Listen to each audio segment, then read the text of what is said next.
Un turista alemán, piel roja por el sol, conduce su caravana por una autopista impecable, camino a la costa valenciana. Ventanas abajo, música a todo volumen. El GPS le marca: llegará en 2 horas y 37 minutos. El asfalto es tan liso que el vaso de refresco en el portavasos ni vibra. Todo parece perfecto. Hasta que, al pasar por un viaducto altísimo, mira fugazmente hacia abajo y ve algo que no estaba en el folleto. Un viejo trazado de vía oxidada que se pierde entre las hierbas. Un túnel tapiado y junto a la entrada los restos de un campamento de obra abandonado. Cascos rotos, botas sin dueño. Un trozo de alquitrán pegado a un ladrillo, como si se aferrara todavía a una piel que ya no está. En menos de un segundo siente 3 cosas a la vez. Primero, satisfacción. Ah, claro, esta es la España de las grandes obras. Justo por eso puse este vídeo. Quería saber cómo demonios construyeron todo esto. Después, interés. ¿Qué historia hay debajo de este puente tan perfecto? ¿Quién diseñó esas curvas? ¿Quién sudó en esos túneles? ¿Qué pasó en ese campamento fantasmal? Y por último, una pequeña punzada de rechazo. Qué raro. Qué pegajoso todo esto. Como si la carretera brillara demasiado, tapando algo que no quiero mirar de cerca. Pues hoy, en este video, vamos a seguir justo ese hilo bajo el asfalto, porque detrás de cada autopista y de cada vía férrea que nació en la época de Franco, no solo hay hormigón, planos y discursos oficiales, también hay rivalidad, carreras contra el reloj, apuestas temerarias, y un duelo silencioso entre 2 hombres que soñaban con dibujar el mapa de España a su manera. Nuestro protagonista se llama Alejandro Serrano, ingeniero de caminos, 30 y pocos años, mirada obstinada y manos siempre manchadas de grafito de tanto agarrar el portaminas. Estamos a principios de los años 50. España quiere dejar de ser un país de carreteritas polvorientas y trenes lentos que parecen arrastrar siglos de atraso. Desde arriba, desde los despachos del poder, llega un mensaje claro.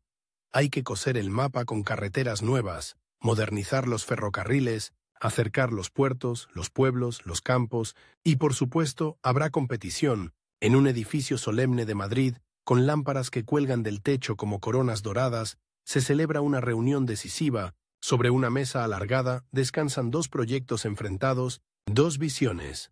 Por un lado, el de Alejandro. Una red de nuevas carreteras y trazados ferroviarios que cruzan sierras, salvan barrancos y conectan ciudades que hasta entonces parecían separadas por días de camino, carreteras de firmes mejorados, curvas estudiadas, pendientes optimizadas, vías férreas que esquivan los peores puertos de montaña, con túneles audaces y viaductos que, sobre el papel, parecen casi imposibles. Enfrente, el proyecto de su rival, Diego Luna, unos años mayor, impecable, traje gris, sonrisa confiada. Él defiende una propuesta más conservadora, más continuista, menos riesgos, menos puentes colosales, menos túneles larguísimos. Realista, lo llama. Visionaria pero prudente, repite ante quien quiera escucharle. La sala está llena de ceniceros rebosantes y café frío. Los técnicos pasan páginas, señalan trazos en el mapa, un dedo recorre la línea que une Madrid con el Levante, se detiene en un tramo de sierra. ¿Y aquí?, pregunta uno de los superiores, clavando la mirada en Alejandro. ¿De verdad cree que puede abrir una carretera y un trazado ferroviario auxiliar en ese terreno en tan poco tiempo? Ahí aparece la primera condición, el primer nudo de nuestra historia. Tiempo. No basta con que el proyecto sea bonito, ambicioso o moderno. Hay una fecha marcada en rojo en el calendario. Una visita oficial, una inauguración programada, cámaras de noticiarios listos para filmar el nuevo rostro del país. La orden es tajante. Ese tramo clave tiene que estar listo antes de esa fecha, o el proyecto completo corre peligro. Y no solo el proyecto. Si Alejandro falla, será la gran oportunidad de Diego para demostrar que él tenía razón. Menos riesgo, menos innovación, menos atrevimiento. Puedo hacerlo, responde Alejandro, con una seguridad que sorprende incluso a él mismo. Si se aprueba mi propuesta, ese tramo estará abierto a la circulación antes de la fecha que usted ha marcado. Diego alza una ceja, apenas un gesto, pero Alejandro lo siente como un desafío en toda la cara. No es solo una cuestión de hormigón, es una carrera personal. El que gane este pulso no solo verá sus carreteras y vías desplegarse por el mapa, se quedará con algo más grande. el derecho a decidir hacia dónde se mueve el país, por dónde circulan sus camiones, sus trenes, sus vacaciones de verano. Pocos días después, Alejandro baja de un coche oficial y pisa el polvo rojizo de la sierra. El viento huele a pino y a gasolina. No hay nada todavía. Solo pistas de tierra, algún caserío aislado y en la lejanía los perfiles montañosos que tendrá que atravesar. Con su carretera y el ramal ferroviario asociado, le acompañan topógrafos con sus trípodes metálicos, ingenieros jóvenes con carpetas llenas de cálculos y un pequeño grupo de responsables de obra que miran el horizonte con la mezcla de entusiasmo y miedo que provoca cualquier proyecto gigantesco. ¿Lo ve, Serrano?, dice uno de ellos, señalando un barranco ancho como una herida. Ahí quiere usted colgar un viaducto, ¿no? Va a hacer falta mucho hierro y mucha fe. Alejandro no contesta. Está pensando en algo más urgente, en la hoja de calendario que arranca silenciosamente cada noche. Tiene un plazo infernal. Cada día perdido en estudios o discusiones es un día menos de máquinas excavando, de camiones descargando cemento, de cuadrillas extendiendo capas y capas de firme. En su bolsillo lleva una pequeña libreta. No son planos ni fórmulas, es una lista de fechas límite. Túnel norte, perforación en marcha antes de, pilas del viaducto, cimentación completada como máximo en, llegada de locomotoras para pruebas, día. Cada renglón es un reloj en miniatura, una cuenta atrás personal, mientras el equipo coloca las primeras estacas de medición. La cámara del noticiario imaginario que acompañará nuestro vídeo se aleja. Hacia arriba, vemos líneas trazadas a lápiz sobre el terreno, como si alguien estuviera dibujando la futura carretera directamente en la tierra, curvas que serpentean, puentes que aún no existen, pero ya proyectan su sombra. Y, en algún otro lugar, en un despacho más cómodo, Diego recibe la noticia. El proyecto de Alejandro ha sido elegido como troncal para la zona. Pero a él le han dado algo crucial: el encargo de supervisar el cumplimiento de plazos y la coordinación con otras obras. No ha ganado la partida, pero tampoco ha perdido. Se le ha entregado la posición perfecta para observar cualquier tropiezo de su rival y convertirlo en argumento. Veremos cuánto tarda en ahogarse en su propio entusiasmo, murmura mientras enciende otro cigarrillo. Las obras empiezan con una energía casi brutal. Camiones avanzan por caminos que, hace una semana, solo conocían las ovejas. Las primeras excavadoras muerden la ladera, dejando cicatrices de tierra viva. Los obreros montan barracones, dormitorios, comedores, una pequeña enfermería. En unos días, aquel lugar vacío se convierte en algo que parece una ciudad provisional de metal y madera. Por la noche, las luces de los generadores hacen que la sierra parezca un escenario. El asfalto, sin embargo, está muy lejos. Antes de verlo, hay que mover montañas, literalmente. Se dinamitan rocas, se abren zanjas, se perforan túneles. Una de las imágenes más potentes de esta época son los hombres saliendo de la boca de un túnel en construcción, cubiertos de polvo, blanco de cabeza a pies, como estatuas vivas. Si los vieras de lejos pensarías que son fantasmas, figuras que el propio monte escupe al atardecer. Alejandro camina entre ellos, el casco encajado, las botas hundiéndose en el barro espeso que se forma al mezclar tierra con cemento, agua y sudor. Cada vez que mira el reloj, siente una presión en el pecho. No es teatro. Sabe que el retraso en un solo frente puede encadenarse en los demás. Si la perforación del túnel se demora, el tren de trabajo entero se descuadra. Si el viaducto no tiene sus pilas listas a tiempo, el resto de la estructura no puede montarse. Y la carretera se corta como si alguien hubiera borrado un tramo de lápiz del mapa. Hay un momento especialmente tenso que marcará la leyenda de esta obra. Durante la excavación del túnel principal, un tubo que debe atravesar la sierra para permitir tanto la carretera como una vía de servicio ferroviaria, los técnicos detectan una falla en la roca, una zona más frágil de lo previsto. Nada dramático. Si tuvieran meses de margen, pero no los tienen. El cálculo frío diría: detener, estudiar, rediseñar.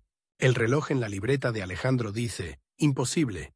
Cualquier retraso serio significa llegar a la fecha señalada con maquinaria todavía dentro de la montaña, sin luz al final del túnel, literal y figuradamente. Si paramos ahora, dice uno de los ingenieros, señalando el plano con un dedo manchado de tierra, perderemos al menos 3 semanas. No nos da.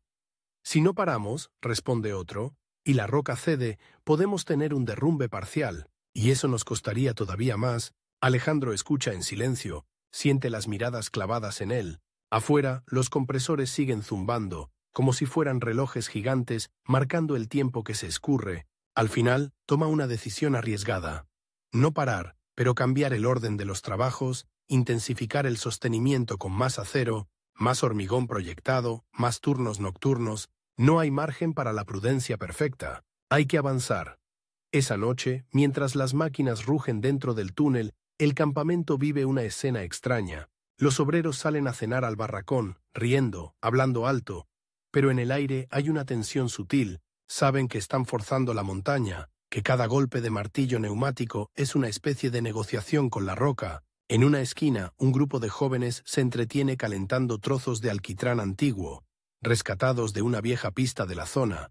Al fuego, viendo cómo se derrite y se vuelve negro brillante, viscoso, uno, en broma, acerca demasiado los dedos y el alquitrán caliente se le pega a la piel. No es una quemadura grave, pero la sensación es tan desagradable que lanza un grito y agita la mano, como si algo vivo le hubiera atrapado. Durante unos segundos, todos miran ese hilo negro pegajoso que cuelga de su dedo y gotea sobre el suelo, y nadie lo dice en voz alta, pero muchos piensan lo mismo. Cuando todo esté terminado, cuando la carretera sea perfecta, nadie recordará esto. Solo verán el brillo liso del asfalto, no la pegajosidad incómoda de hoy. Entre los que observan está Alejandro. Ese pequeño incidente, esa simple gota de betún pegada a un dedo, se le queda grabada. Así es este tipo de obras.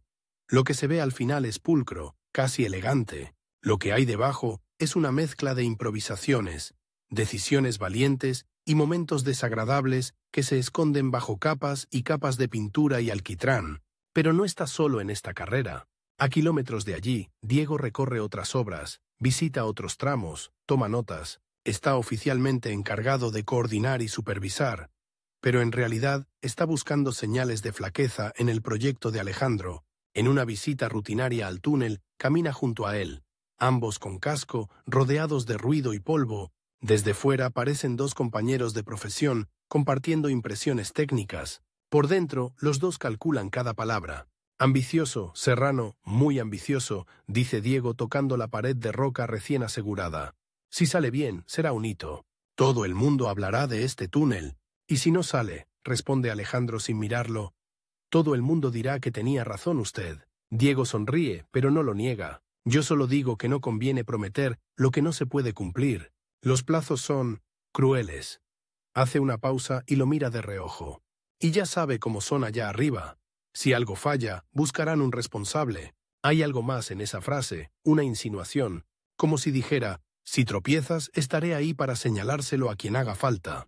Cuando Diego se marcha, dejando una nube de perfume caro en medio del olor a polvo y gasoil, Alejandro vuelve al interior del túnel, con una sensación amarga en la boca. La rivalidad ya no es solo profesional. Hay una sospecha creciente de que Diego podría no limitarse a esperar un fallo. Podría ayudar a que ocurra. Desde esa visita, el relato se acelera. Las escenas se suceden como planos de película. Reuniones rápidas en la oficina de obra, croquis dibujados sobre la marcha, telegramas, que llegan con noticias de retrasos en el suministro de acero, vagones que traen menos cemento del esperado. Cada obstáculo no solo amenaza el calendario, es una oportunidad potencial para que Diego diga, se lo advertí, y el reloj sigue corriendo. Hasta este punto hemos visto solo el inicio del viaje, la concepción del proyecto, la elección arriesgada, el arranque frenético de las obras, el túnel que muerde la montaña, mientras dos hombres miden su orgullo en silencio. Pero la historia de cómo se construyeron aquellas nuevas carreteras y vías en la época de Franco aún guarda giros más bruscos que cualquiera de sus curvas, porque vendrán tormentas que convertirán los terraplenes en barro líquido, decisiones que obligarán a desviar una traza entera en cuestión de días, y una maniobra casi desesperada de Alejandro cuando descubra que alguien, quizá Diego, quizá no, ha jugado con el elemento más delicado de todos, la confianza del tiempo, y todo eso, como veremos, hará que ese turista alemán del principio, al cruzar el viaducto sin derramar una gota de refresco, esté pasando sin saberlo por encima de una historia que estuvo a punto de terminar en fracaso. La primera gran sacudida llega en forma de tormenta. No es una lluvita cualquiera, Una madrugada, el cielo de la sierra se abre como si alguien hubiera decidido probar la resistencia de cada terraplén a la vez. El viento dobla los pinos. El agua baja en cascadas por las laderas recién cortadas, arrastrando piedras, tierra suelta, tablones olvidados. En el barracón de obra, la lluvia golpea el techo de chapa con tanta fuerza que parece que el edificio entero respira a golpes. Los pocos que intentan dormir dan vueltas en la litera, calculando mentalmente cuánto barro se estará formando ahí fuera, en sus zanjas, en sus taludes perfectamente peinados el día anterior. Alejandro está despierto. Sentado en una silla plegable, con la chaqueta echada sobre los hombros, mira los planos extendidos en la mesa. Cada línea azul en el papel representa una decisión que el agua está poniendo a prueba. Cada curva estudiada, cada cuneta, cada drenaje. Todo se está examinando en tiempo real, bajo un aguacero que no estaba en ningún diagrama. Al amanecer, sale con el primer grupo hacia el punto más delicado, la aproximación al viaducto principal. Cuando el jeep se detiene junto al terraplén, los hombres se quedan unos segundos en silencio. Lo que ayer era una rampa sólida, compacta, hoy parece un pastel mordido. Un trozo entero se ha deslizado ladera abajo, dejando la huella angulosa de la fractura. Abajo, en el fondo, una excavadora volcada muestra su pala hacia el cielo como una mano que pide ayuda. No hay tragedia personal. El operador saltó a tiempo y ahora, empapado, señala con rabia el barro que le llega hasta las rodillas. Pero la imagen es contundente. Una máquina de varias toneladas convertida en un juguete embarrado, y sobre todo, una cosa queda clara para todos. La montaña ha recordado a la carretera quién manda aquí. Alejandro baja del coche sin decir palabra. Tiene el reloj en la muñeca y la fecha en la cabeza. Repite mentalmente la cuenta atrás como si fuera un mantra. Nos quedan X semanas. Este trozo no estaba en el plan. Habrá que rehacerlo, dice un capataz, quitándose el casco para rascarse la cabeza. Quitar todo este barro, compactar de nuevo, mínimo 15 días. 15 días, 2 semanas largas. 2 semanas que no existen en la libreta de Alejandro. Aquí la voz en off de tu vídeo puede bajar un punto, casi como un susurro. En ese momento, muchos habrían aceptado el veredicto de la tormenta. 15 días más. El calendario se reajusta, la inauguración se aplaza, las cámaras llegan más tarde. Pero en la España que está intentando enseñar su cara más moderna, el tiempo no es un invitado flexible, es un jefe impaciente. Alejandro se inclina, coge un puñado de barro entre los dedos y lo estruja. Siente la textura pesada, la mezcla de arcilla, agua y tierra, que ha convertido el terraplén en una masa inestable. Luego mira a lo lejos, a la línea que debería ocupar el futuro viaducto, y se le ocurre una idea que, a primera vista, suena casi descabellada. No lo vamos a rehacer igual, dice, alzando la voz por encima del ruido del agua que sigue escurriéndose. Lo vamos a rehacer distinto. Y en la mitad de tiempo, los demás lo miran como si acabara de decir que va a frenar la lluvia con una regla de cálculo. Vamos a comerle terreno a la ladera contraria, explica, señalando el otro lado del valle. Reforzamos aquel talud con muros de escollera, levantamos una plataforma intermedia y desviamos el trazado unos metros, menos altura de terraplén aquí, más trabajo allá. En lugar de una rampa alta y vulnerable, 2 rampas más bajas y un pequeño falso túnel de protección. Es más obra, sí, pero más rápida de estabilizar. Uno de los ingenieros jóvenes abre los ojos. Eso cambia la rasante. Habría que recalcular toda la transición. Y lo haremos, corta Alejandro. Hoy, esta noche, no pienso regalarle 15 días al calendario. Es una jugada arriesgada, casi un giro de guión improvisado. Reconfigurar un trozo clave del trazado sobre la marcha, con las máquinas, ya en el terreno y la fecha final inmóvil. Pero así se forjaron muchas de las grandes obras de aquella época. No solo en los despachos, sino con decisiones valientes a pie de obra, frente al barro. Mientras tanto, la carretera no es la única protagonista. Paralelamente, un pequeño ejército de ferroviarios trabaja en un ramal auxiliar que permitirá llevar materiales, maquinaria y, en 1900, un futuro, conectar mejor esta zona con la red principal. Los trenes de la época no son rápidos ni silenciosos. Son bestias de acero que resoplan humo por chimeneas negras y avanzan con un ritmo casi cardíaco. Clac, clac, clac, clac. Para construir tramo a tramo se montan vías provisionales que luego se desmontan y vuelven a montar más adelante. Es como si la propia vía fuera una serpiente de hierro que muerde su cola y se va desplazando. Una de las escenas más potentes que puedes describir en el vídeo es esta.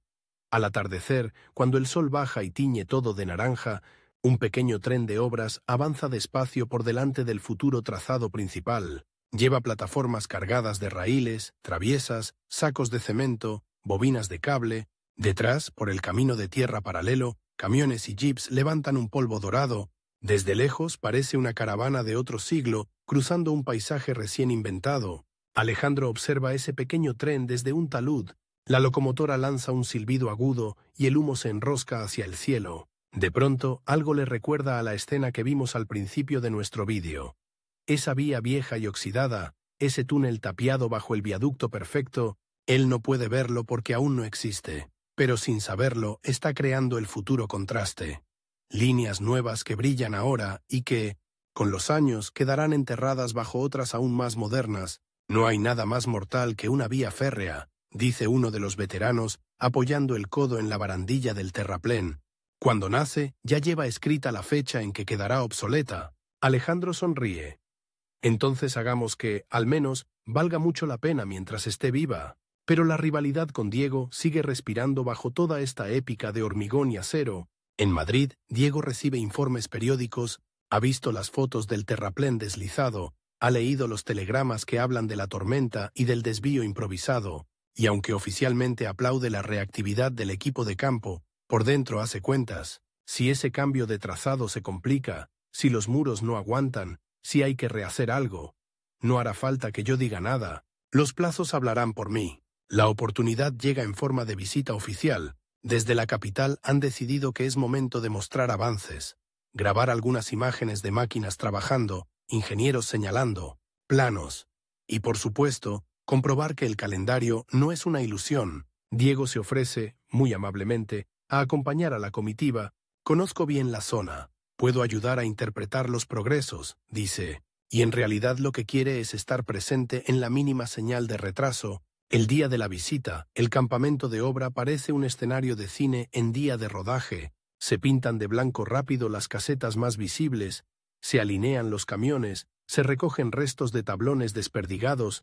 Un grupo de obreros, acostumbrados a gritarse órdenes entre el ruido, se esfuerza por no parecer agotado. Alejandro lleva horas repasando mentalmente qué enseñar primero, qué enfocará mejor las cámaras de noticiario, qué ocultará las zonas aún inmaduras. Sabe que esta visita no es solo una inspección, es una batalla de imagen, y en esa batalla, Diego juega en casa. Cuando los coches oficiales levantan polvo al llegar, Diego baja primero, elegante, con gafas de sol, se acerca a Alejandro con una sonrisa impecable. «Serrano», saluda estrechando su mano. Veo que la tormenta no ha conseguido detener su entusiasmo. La comitiva recorre el túnel, el viaducto en construcción, los muros de escollera recién colocados en el nuevo trazado. Un técnico de la capital pregunta por los plazos. Alejandro, con una mezcla de orgullo y cansancio en la voz, explica cómo han reorganizado los frentes de trabajo, cómo han ampliado turnos, cómo las cuadrillas se alternan para que las máquinas no se detengan.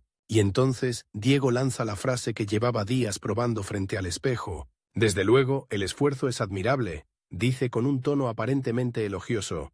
«Aunque, debo confesar que me preocupa una cosa. ¿Están seguros de que este ritmo se puede mantener sin comprometer la calidad? Ya sabe lo que dicen. Obra rápida, obra que se repara». Las palabras caen como pequeñas piedras en un cristal. No rompen nada de inmediato, pero dejan su huella.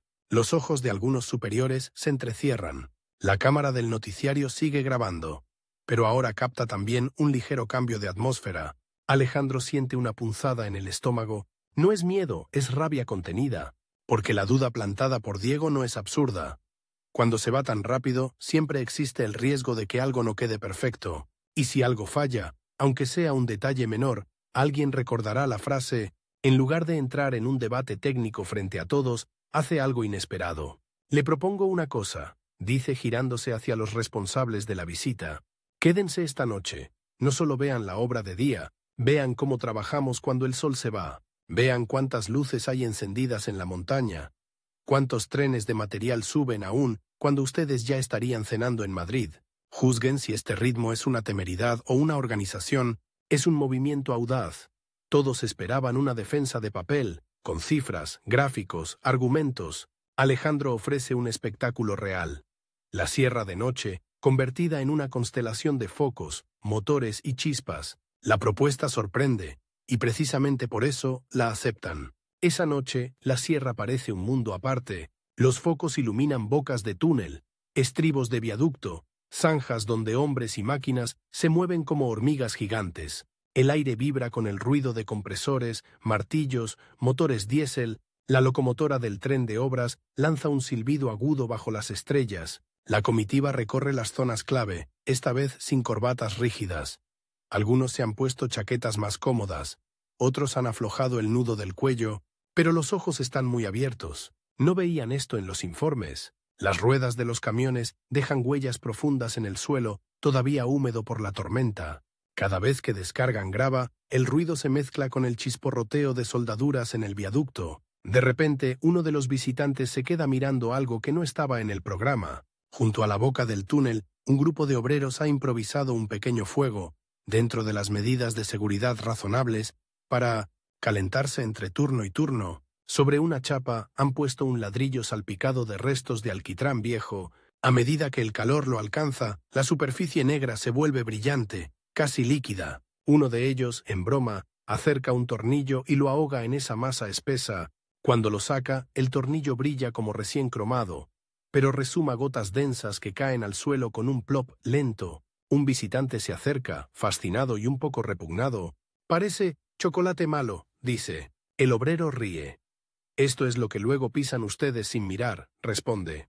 «Cuando vengan con el coche por la carretera nueva, irán tan suaves que ni pensarán en lo pegajoso que fue todo antes». La mezcla de satisfacción e incomodidad en la cara del visitante es exactamente lo que quieres que sienta tu espectador. Ese momento en que la belleza del resultado se cruza con la viscosidad del proceso. El asfalto perfecto del futuro nace de cosas que se derriten, que se pegan, que se pringan. Diego observa la escena desde un poco más atrás. Nota cómo algunos de los responsables empiezan a asentir ante lo que ven. No se trata solo de heroicidad. Hay método en esa locura de turnos nocturnos, desvíos improvisados y trenes de obras moviéndose como metrónomos. Lo que él esperaba que pareciera un caos peligroso, empieza a ser percibido como energía organizada. No es un golpe definitivo, pero sí es un giro. La noche que Diego quería usar para sembrar dudas se convierte en un escaparate de la determinación de Alejandro. Aún así, el tiempo no se ha ablandado. La fecha de inauguración sigue fija, y, como en toda buena historia, cuando parece que el protagonista ha encontrado una forma de domar el caos, aparece un nuevo obstáculo, uno que no viene del cielo ni de la montaña, sino de los despachos. Días después, llega un telegrama que deja a Alejandro con la vista clavada en una sola línea. Reasignación temporal de suministros de acero y cemento a otras obras prioritarias. Reducción de cupo para su sección durante las próximas 3 semanas. Ajustar programación en consecuencia. Traducción: menos material en el momento más delicado. Menos acero para el viaducto, menos cemento para el firmes, menos todo. Y el calendario, ese reloj cruel, sigue exactamente igual. La voz en off puede aquí subir un poco de intensidad, como si se apretara un puño invisible. Imagina estar construyendo un puente, colosal, a medio montar, con la fecha de inauguración respirándote en la nuca, y que de repente te digan: a partir de ahora tendrás la mitad de piezas pero el mismo plazo. No es una metáfora. Es exactamente lo que le pasó a muchos ingenieros en aquella España obsesionada con mostrar progreso en todas partes a la vez. Alejandro se queda mirando el telegrama unos segundos, y luego hace algo que incluso a él le parece una locura. Pide una audiencia urgente en Madrid. Su equipo le advierte: el viaje le costará al menos 2 días de estar fuera de obra, 2 días en los que podrían tomarse cientos de decisiones, 2 días en los que Diego podría aprovechar para reordenar cosas, pero Alejandro sabe que si no consigue recuperar parte del cupo de materiales, todo el trabajo previo puede tambalearse. «Tengo más miedo a la falta de acero que a la falta de sueño», responde medio en broma, medio en serio. Mientras él viaja en tren hacia la capital, en la obra se produce un pequeño giro dramático que será clave más adelante. Diego, que ha sabido del telegrama casi al mismo tiempo, decide visitar de nuevo el viaducto Se acerca al encargado de montaje, revisa la programación y suelta una propuesta envenenada con una sonrisa amable. Si el acero se retrasa, quizá deberíamos pensar en simplificar el diseño del tablero, sugiere. Un poco menos de vuelo aquí, alguna renuncia allá. Siempre se puede optimizar. Ya sabe, es mejor un puente menos espectacular, pero terminado, que un gran puente a medio hacer. La palabra simplificar suena inocente. Lo que significa, en la práctica, es adelgazar la obra. Recortar algunos de los elementos que hacían de ese viaducto algo singular, audaz, convertirlo en uno más. El encargado duda, no tiene la autoridad para aceptar un cambio así, pero siente la presión. Hay quienes estarían encantados con una solución más tranquila, menos arriesgada, y Diego lo sabe. Lo que no sabe es que esa misma tarde, mientras él planta esa semilla, Alejandro está sentado en un despacho de Madrid, haciendo justo lo contrario.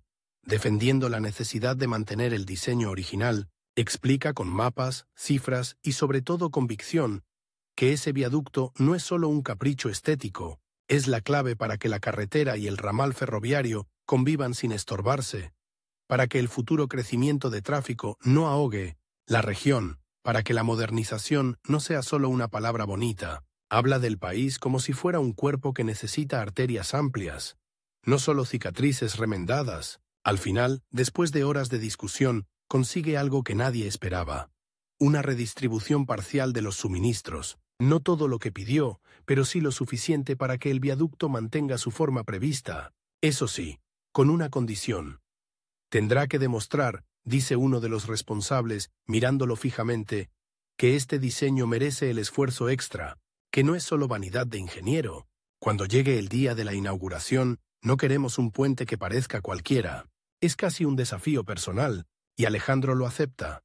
Cuando vuelve a la obra, trae en el maletín la confirmación del cupo recuperado y la noticia de que la fecha de inauguración no se mueve ni un día. Es como si le hubieran dado más piezas, pero le hubieran quitado la opción de fallar. Al llegar, se entera de la propuesta de simplificación de Diego. Durante unos segundos, el campamento entero contiene la respiración, imaginando la explosión. Pero Alejandro solo sonríe, cansado. No vamos a simplificar nada, dice, dejando el telegrama de Madrid sobre la mesa. Al contrario, vamos a demostrar que se puede hacer tal como lo dibujamos. Y vamos a hacerlo antes de que se quede sin tinta el calendario. Ese es el nuevo punto de inflexión de la historia. A partir de aquí, cada jornada se convierte en una demostración práctica de hasta dónde se puede llegar cuando se combinan ambición, técnica, organización milimétrica y una rivalidad que empuja a no conformarse con lo fácil. Las agujas del reloj avanzan, los días se tachan en la libreta, y la imagen del turista alemán, cruzando el viaducto muchos años después, sin derramar una gota de refresco, se va acercando poco a poco, curva a curva, traviesa a traviesa, porque aunque nadie lo sabe aún, se avecina el momento en que todo, la carretera, la vía, el viaducto, el túnel, los plazos, las apuestas personales, se va a concentrar en una sola jornada de pruebas, un día en el que un solo error podría convertir años de esfuerzo en un titular incómodo o en una leyenda. En el campamento, la palabra pruebas empieza a circular como si fuera una contraseña secreta. Nadie la pronuncia en voz alta en las comidas, pero todos saben lo que significa. Llegará un día, marcado, subrayado y rodeado con un círculo rojo en la libreta de Alejandro, en el que la carretera provisionalmente terminada y el ramal ferroviario tendrán que demostrar que no son solo promesas dibujadas, sino realidades que aguantan peso, viento, vibración y sobre todo miradas. Ese día no es la inauguración, es más peligroso, es el ensayo general, sin discursos, sin cintas, sin música, solo máquinas, números, y la verdad, las semanas previas son una coreografía frenética. El viaducto, que hace unos meses era apenas una idea sobre papel, ahora se estira sobre el valle como una columna vertebral de hormigón. Las pilas se han levantado, firmes, con un rumor grave que parece seguir sonando en el aire. El tablero empieza a tomar forma, pieza a pieza, como un gigantesco puzzle que se ensambla suspendido. Desde abajo, el conjunto impone. A veces, al atardecer, el sol incide en los cantos del hormigón y los vuelve dorados. Algunos obreros se quedan mirando en silencio, como si no acabaran de creerse que ellos están levantando algo que, probablemente, verá generaciones pasar. Para acelerar, Alejandro ha dividido los frentes en olas. Mientras una cuadrilla vierte hormigón en un lado, otra coloca encofrados más adelante y una tercera revisa. Tensiones, vigas, uniones. El resultado, visto de lejos, es casi hipnótico. El puente crece por tramos, como si tuviera vida propia. El túnel, por su parte, ha superado la zona de roca frágil gracias a los refuerzos extras y a los turnos nocturnos. Ya se ve la luz al otro lado, literal, el día que el taladro rompe el último tabique de piedra y la claridad irrumpe en el interior, se escucha un aplauso espontáneo. Polvo se levanta, voces se entrelazan, alguien bromea. Ahora sí que tenemos prisa. Ya no hay dónde esconderse. Alejandro sonríe, pero por dentro siente otra cosa. Cada avance elimina excusas, y entonces aparece el tipo de obstáculo que nadie había previsto. No es una tormenta, no es una falta de materiales, es ruido. En uno de los tramos de la nueva vía ferroviaria, al hacer pasar una locomotora de pruebas con unos vagones cargados de grava, los técnicos detectan una vibración extraña en una curva. No es peligrosa, todavía, pero tampoco está en los cálculos. Es como un murmullo que no debería estar ahí. El encargado del tramo hace parar el convoy, caminan sobre la balastra, miran las traviesas, tocan los raíles, todo parece en orden. Y sin embargo, cuando la locomotora arranca de nuevo, el murmullo vuelve, tímido, persistente, casi burlón. Alejandro llega en cuestión de minutos, se arrodilla, apoya la mano en la cabeza del raíl y cierra los ojos. A través del acero, siente esa vibración, leve, casi como un latido. ¿Pendiente?, pregunta uno. No, responde otro. Está dentro de lo previsto. ¿Curvatura?, insiste un tercero. Corregida y revisada. Entonces alguien menciona, casi de pasada, podría ser el balasto. A veces, si no está perfectamente extendido. Alejandro asiente lentamente. El balasto es esa cama de piedra triturada sobre la que descansa la vía. Parece simple, pero es uno de los secretos del ferrocarril. Si está mal distribuido, el raíl canta, vibra, se queja. Vamos a abrir, dice. Y lo hacen. Desmontan un tramo, retiran parte del balasto, revisan. Y ahí aparece algo que nadie esperaba. Entre las piedras encuentran fragmentos de un material que no debería estar ahí. Trozos más finos, casi como grava de obra común, mezclados irregularmente. No es un desastre, pero altera la respuesta del conjunto. Alguien, en algún punto de la cadena, no fue cuidadoso. O lo fue demasiado. El silencio se espesa. ¿Quién suministró esta partida?, pregunta Alejandro con voz baja. Los papeles llevan a un proveedor alternativo, una solución temporal aprobada mientras se resolvía el tema de cupos. Legal, sí. Conveniente también. Pero en una curva concreta, al límite, esa diferencia minúscula se convierte en música desafinada. Aquí podría parecer que el azar es el culpable, pero en el aire flota una sospecha más incómoda, porque esa partida temporal fue aprobada en un momento en que Diego tenía influencia directa sobre las coordinaciones. No hay pruebas, no hay acusaciones, solo un dato y un silencio. Alejandro mira a su equipo. Lo vamos a corregir, dice simplemente. Todo. Y vamos a recalzar ese tramo con balasto nuevo antes de las pruebas. Eso nos roba tiempo, responde alguien, consciente del calendario. El tiempo nos está robando a nosotros desde el primer día, replica Alejandro. Esta vez robamos nosotros. Pasarán 3 noches enteras levantando y recolocando cada piedra, como relojeros gigantes. Nadie se queja. Algunos incluso agradecen tener algo concreto contra lo que luchar. Mientras tanto, Diego se mueve con una elegancia inquietante. Lo vemos en despachos, en pasillos, en visitas cortas, de cortesía. Sonríe, aplaude los avances, pero de vez en cuando deja caer frases suaves que flotan en el aire como humo. He oído que han tenido que rehacer un tramo, comenta casualmente. Nada grave, supongo. Claro, nada grave. Por ahora, no es sabotaje directo, es algo más sutil, presión narrativa. Si cuando llegue el día de las pruebas algo chirría, aunque sea poco, ya habrá espectadores preparados para decir, ah, sí, ya lo veíamos venir. Lo que no espera es el giro que se avecina. Una tarde, Alejandro convoca a su equipo más cercano y despliega sobre la mesa una serie de planos que nadie había visto completos. Si todo sale según lo previsto, dice, el día de las pruebas no vamos a hacer solo lo obligado. Vamos a hacer algo que nadie espera. Se produce un murmullo. Él continúa. En lugar de probar la carretera y la vía por separado, como estaba programado, vamos a sincronizarlas. En el momento clave, el viaducto verá pasar su primera caravana de camiones de carga, mientras debajo el ramal ferroviario moverá un tren pesado exactamente a la vez, un pulso doble. Una demostración de que esto no es una suma de obras sueltas, sino un sistema. Es audaz y arriesgado. Cualquier mínima falta de coordinación convertiría la escena en caos, pero si funciona, responderá a la condición que le pusieron en Madrid: demostrar que el diseño audaz merecía la pena. Tendremos un margen de pocos minutos, explica. Ni uno más.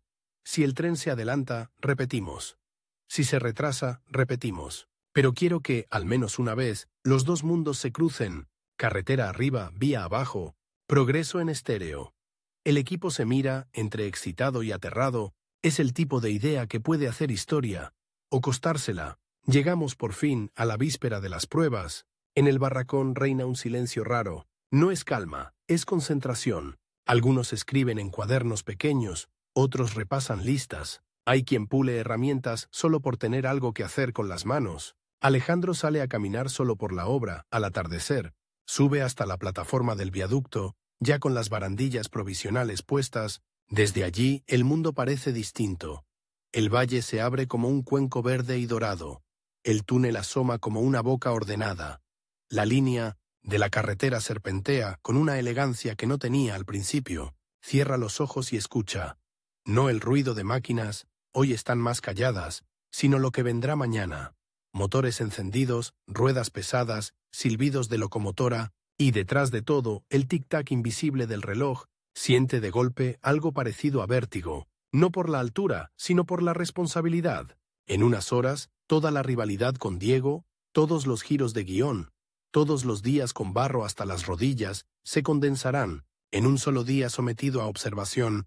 Piensa en el turista del futuro, en esa caravana que cruzará el viaducto sin saber nada de lo que hoy pesa tanto. Y, extrañamente, eso le calma, porque si todo sale bien, nadie se acordará del miedo, solo quedará el camino.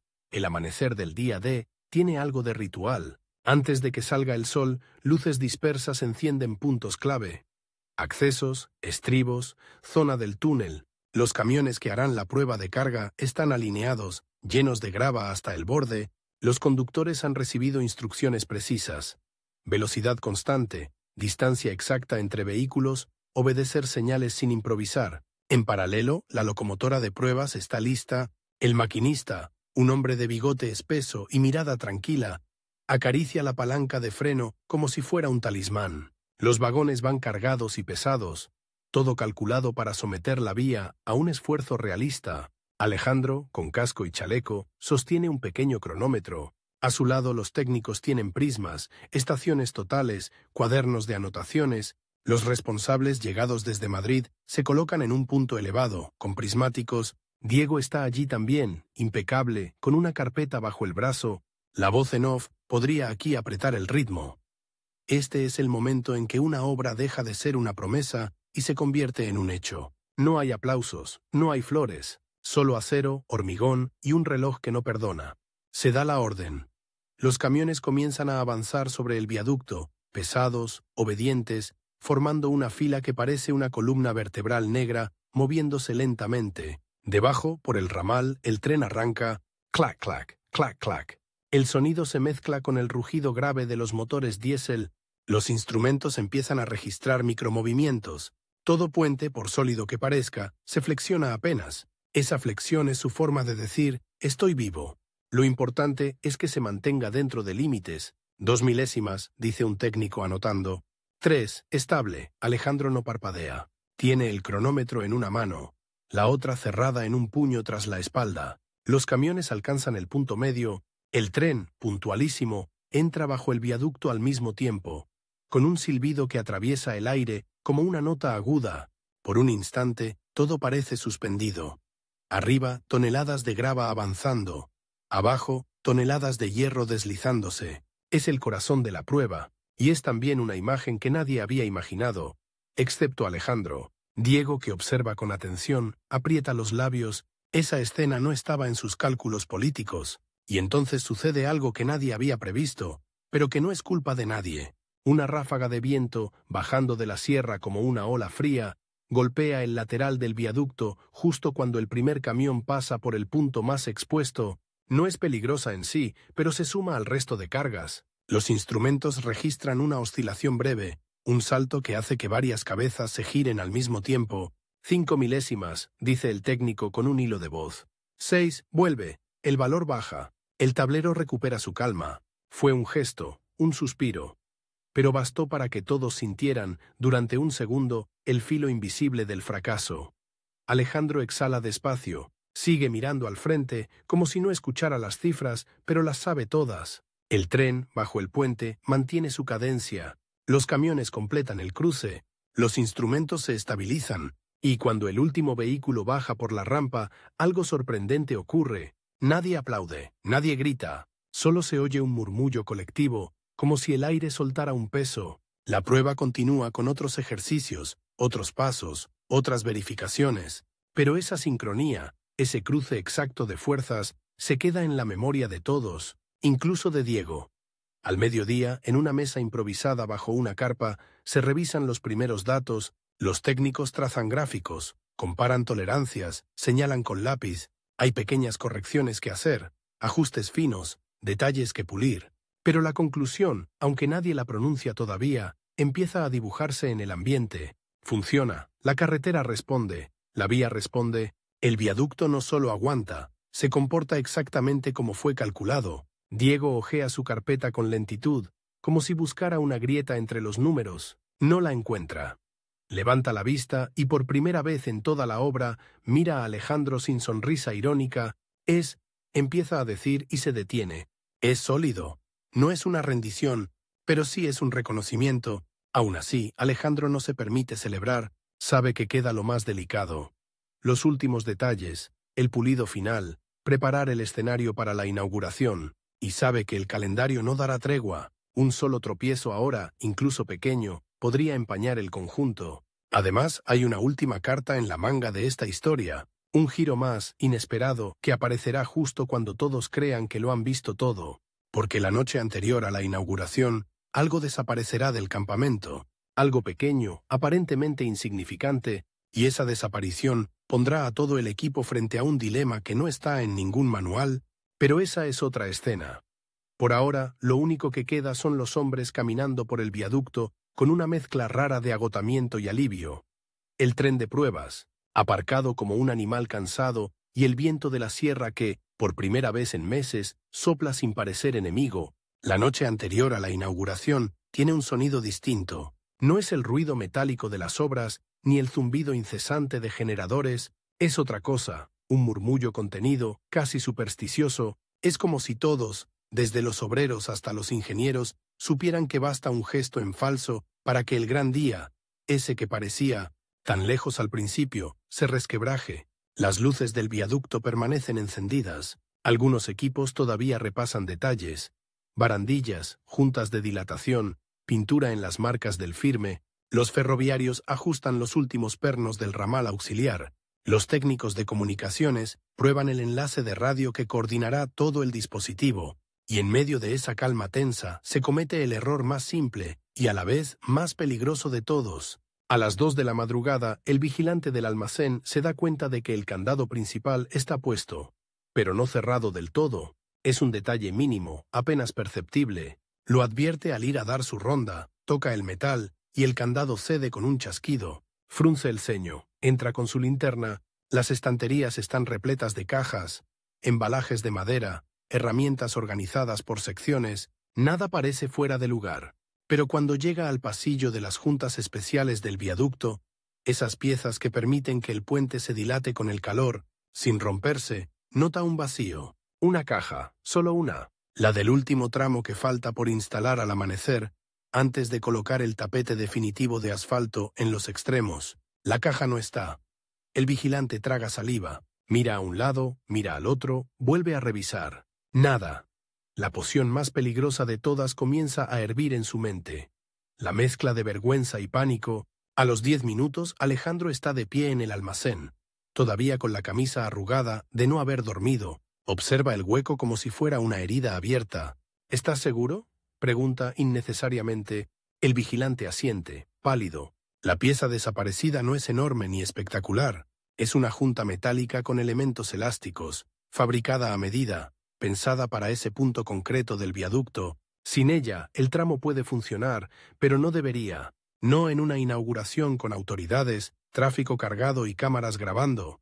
Colocar otra distinta sería como poner una llave equivocada en un engranaje fino. Tal vez gire, tal vez se rompa. ¿Tenemos repuesto?, pregunta uno de los jefes de sección. No de ese modelo, responde el encargado. Se fabrica bajo pedido. Tardarían días. Días.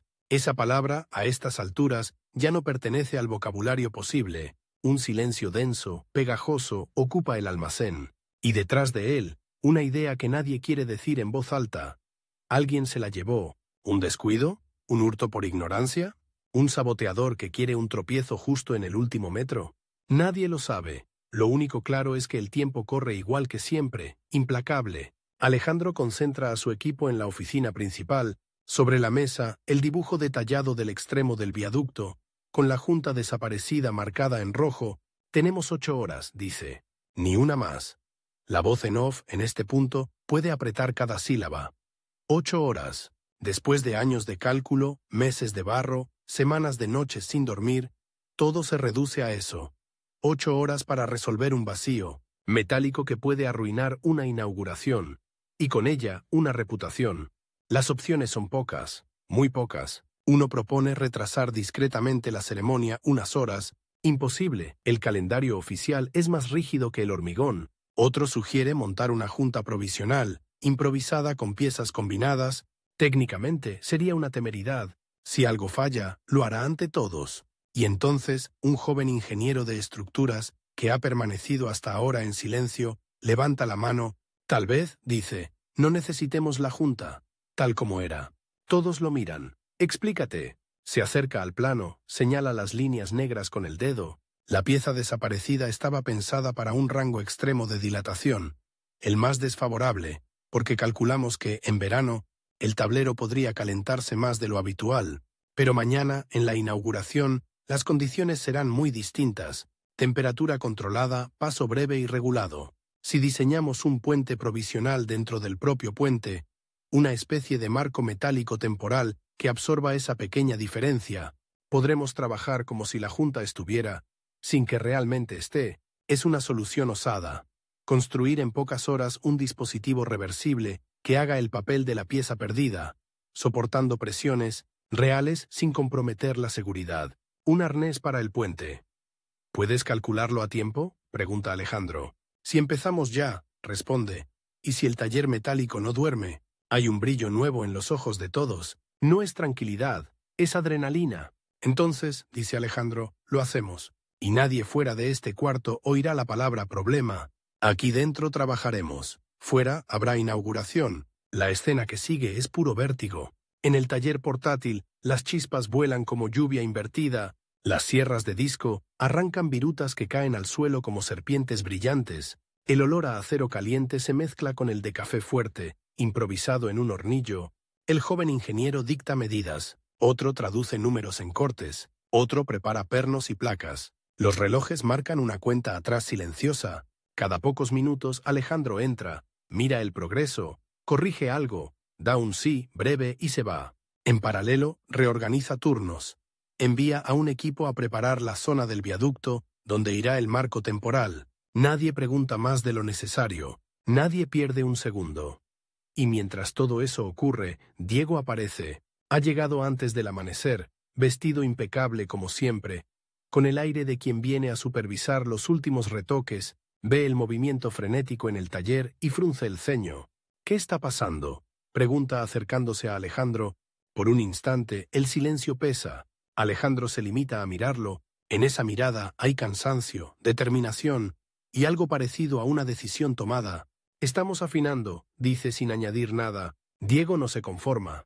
Entra unos metros en el taller, observa las piezas, los cortes, los pernos. Es un ingeniero experimentado. Entiende al vuelo que están construyendo algo que no estaba en los planos oficiales. Eso, dice señalando el marco que empieza a tomar forma. No estaba previsto. Muchas cosas no lo estaban, responde Alejandro. Durante un segundo, sus miradas se cruzan como dos espadas que se reconocen. Diego podría insistir, podría pedir explicaciones, podría incluso intentar detener lo que no comprende, pero no lo hace. Da un paso atrás, respira, y por primera vez en toda la historia, su rivalidad suena más a respeto que a estrategia. Si necesitas algo, dice con voz baja, dilo. Es un giro inesperado. No hay redención melodramática, solo un gesto sobrio, casi un reconocimiento tácito. En esta última curva no hay espacio para zancadillas. Alejandro asiente. Necesito que mantengas a todos tranquilos, responde, y que nadie pregunte por qué el taller no duerme. Diego sonríe, apenas. Eso sí sé hacerlo. El amanecer trae consigo un baile perfecto. El puente dentro del puente llega en piezas y se monta como un exoesqueleto que abraza el punto débil. Los pernos entran sin resistencia. Cada apriete suena como una respiración que se normaliza. Los técnicos revisan, miden, verifican. Todo encaja. A las 9:30, el marco provisional está listo. Queda media hora para que lleguen los primeros coches de la comitiva. Nadie lo celebrará con vítores, pero los hombros de muchos bajan un centímetro. El reloj, por primera vez, parece dejar de morder. Alejandro observa el resultado desde el borde del viaducto. Es casi invisible a la vista del público, una pieza silenciosa, discreta, que sostiene una ceremonia entera sin pedir crédito. Después de la inauguración, le susurra el joven ingeniero. Lo desmontaremos, y cuando llegue la junta definitiva, nadie sabrá que estuvo aquí. Alejandro asiente. Exacto. Así funcionan las mejores soluciones. Hacen su trabajo y luego desaparecen. Y llega el momento. Los coches oficiales se alinean. Los altavoces crujen. Un presentador anuncia con entusiasmo la nueva carretera, el nuevo ramal, el viaducto que simboliza una España que se estira hacia el futuro. Las banderas se mueven con el viento, las cámaras giran. En el lado opuesto del valle, el ramal ferroviario luce limpio, recto, como una cicatriz orgullosa. Una locomotora, esta vez brillante y no de pruebas, espera su momento para una breve demostración simbólica. Se corta la cinta, los aplausos estallan, los primeros vehículos cruzan, la caravana avanza por el tablero que, pocas horas antes, tenía un hueco crítico. El marco provisional recibe la carga sin protestar, absorbiendo lo que debía absorber. Es el héroe que nadie aplaude. Debajo, unos minutos después, la locomotora arranca, silba, avanza. Muestra el tejido de hierro que acompaña a la carretera como una sombra útil. Los espectadores no entienden todos los detalles técnicos. No hace falta. Lo que ven es movimiento donde antes había distancia. Alejandro no está junto a los micrófonos. Ha preferido quedarse unos metros atrás, observando. Cuando los coches pasan por encima, siente un pequeño temblor bajo sus botas. No es peligro, es vida. Diego se acerca y se coloca a su lado. No diré que has tenido suerte, murmura. Porque no la hubo, responde Alejandro. Se miran de nuevo. Esta vez no como rivales en un duelo silencioso, sino como dos hombres que han empujado, desde ángulos distintos, el mismo objeto pesado llamado progreso. La inauguración termina con discursos, fotos, manos que se estrechan. El equipo se dispersa poco a poco. El taller desmonta el marco temporal con el mismo sigilo con que lo instaló. La caja de la junta definitiva, encargada con urgencia, llegará días después. Se colocará con precisión quirúrgica. Nadie hará un vídeo de eso. En el campamento, al caer la tarde, sucede algo pequeño y revelador. Uno de los obreros encuentra, detrás de una pila de tablones viejos, la caja robada, abierta, vacía, un rastro de clavos tirados y un trozo de etiqueta arrancada. Ningún nombre, ninguna huella clara. Se lo cuentan a Alejandro. Él escucha, cierra los ojos un instante y luego dice: «Déjenlo. No hay caza del culpable, no hay interrogatorios. Tal vez fue un hurto estúpido. Alguien que pensó que era solo metal. Tal vez fue una travesura peligrosa o un gesto malintencionado. A esas alturas da igual. La carretera está abierta. La vía respira. El reloj ha perdido. En la libreta de Alejandro, esa en la que cada renglón era una cuenta atrás, solo queda una página en blanco. La mira, toma el lápiz y no escribe nada. La guarda. Años después, y aquí la voz en off vuelve al turista del principio, un alemán de piel enrojecida por el sol conduce su caravana por esa autopista impecable camino de la costa valenciana. El GPS le marca, llegará en 2 horas y 37 minutos. El vaso de refresco no vibra. Cruza el viaducto que nació de noches de barro, rivalidades, tormentas y soluciones invisibles, mira fugazmente hacia abajo y alcanza a ver la vieja vía auxiliar, ya oxidada, que un día latió como arteria principal. Ve el túnel, percibe el brillo raro del asfalto bajo el sol, siente sin saber por qué una mezcla rara de satisfacción, interés y un ligero escalofrío, y sigue su camino. Porque eso es lo que hacen las grandes obras cuando están bien hechas. Convierten epopeyas complejas en trayectos tranquilos, y bajo cada kilómetro liso, bajo cada raíl que parece dormido, late una historia de decisiones tomadas con el tiempo, mordiéndote la nuca y un rival respirándote al lado. Una historia como esta